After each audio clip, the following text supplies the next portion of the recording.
Praise the Lord. இயேசு கிறிஸ்து நாமத்துக்கு ஸ்தோத்திரம் உண்டாவதாக. இன்னைக்கு கூட நம்ம வசனத்தை எடுத்து தியானிக்கலாம்.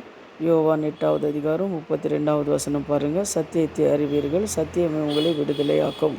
இயேசு சொல்கிறாரு, நானே ஒளியும் சத்தியமும் ஜீவனமாக இருக்கிறேன்னு சொல்கிறாரு. அவரும் நம்ம அறியும் போது அவர் நம்மளுக்கு விடுதலை கொடுக்குற தேவனாக இருக்கிறாரு. அவர் ஒவ்வொரு நாளும் நம்ம தேடும்போது அவர் நம்மளுக்கு விடுதலை கொடுக்குற தேவனாக இருக்கிறாரு. அது மாத்திரமில்லை, அவர் நமக்காக இந்த உலகத்துக்கு வந்தார், நமக்காக காயப்பட்டார், நொறுக்கப்பட்டார், அவமான இடைந்துகளை சகித்தார், மரித்த உயிரோடு வந்திருக்கிறாரு. அவர் அறியும் போது நம்மளுக்கு விடுதலை கொடுக்குற தேவனாக அவர் இருக்கிறார் அப்படின்றது எந்த ஒரு சந்தேகமும் இல்லை. அப்போது அவர் நம்ம அறியணும். இன்னொரு வசனத்தை கூட நீங்கள் பார்க்கும்போது சங்கீதம் 25:5 கூட நீங்கள் பாருங்கள். உம்முடைய சத்தியத்திலே என்னை நடத்தி என்னை போதித்தருளும் அப்படின்னு சொல்லி தாவீது சொல்கிறார். அதுபோல் அவன் சத்தியத்தில் நம்ம நடத்துகிற தேவனாக இருக்கிறாரு.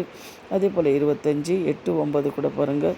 கர்த்தர் நல்லவரும் உத்தமராக இருக்கின்றார், ஆகையாலே பாவிகளுக்கும் ஒளியே தெரிவிக்கின்றார் அப்படின்னு சொல்லி நம்ம பார்க்குறோம். அன்பான தெய்வ ஜனமே, நமக்கு ஒளி சத்தியம் ஜீவனமாக இருக்கிற இயேசு கிறிஸ்துவை நம்ம பிடித்து கொள்ளும்போது கர்த்தரை என்ன பண்ணுறாரு, நம்ம தேவைகளெல்லாம் சந்திக்கிறாரு. அதனால் என்ன காரியங்கள் இருந்தாலும் தேவனை பாதத்தில் ஒப்பு கொடுத்து நீங்கள் ஜெபம் பண்ணுங்கள். ஆண்டவரே உங்களை அறிந்து கொள்ளணும், உங்கள் பாதபடியில் வரணும் ஆண்டவரே அப்படின்னு சொல்லி ஜெபமாக பண்ணுங்கள். கர்த்தர் உங்களை ஆசீர்வதிப்பார். இப்போ நம்ம ஜெபிக்கலாம்.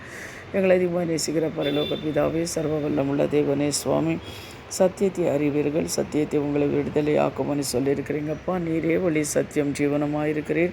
கர்த்தாவே, உங்களை அறிந்து கொள்ள கர்த்தாவே ஆண்டவரே அப்பா, உங்களுபடி நடக்க எங்களுக்கு கிருபை தாங்க. கேட்குற ஒவ்வொரு பிள்ளைங்களும் மேலே தேவ பிரசன்னம் இருக்கட்டும். எல்லா ஜனங்களும் உங்களை அறிந்து கொள்ளணும் சுவாமி. என் தேசமெல்லாம் உங்களை அறிந்து கொள்ளணும் கர்த்தாவே. கேட்குற ஒவ்வொருத்தருக்கு விடுதலை தேவனை கொடுக்குற கிருபைக்காக நன்றி. இயேசுவின் நாமத்தை ஜெபிக்கிறோம் பிதாவே. ஆமேன், ஆமேன். God bless you.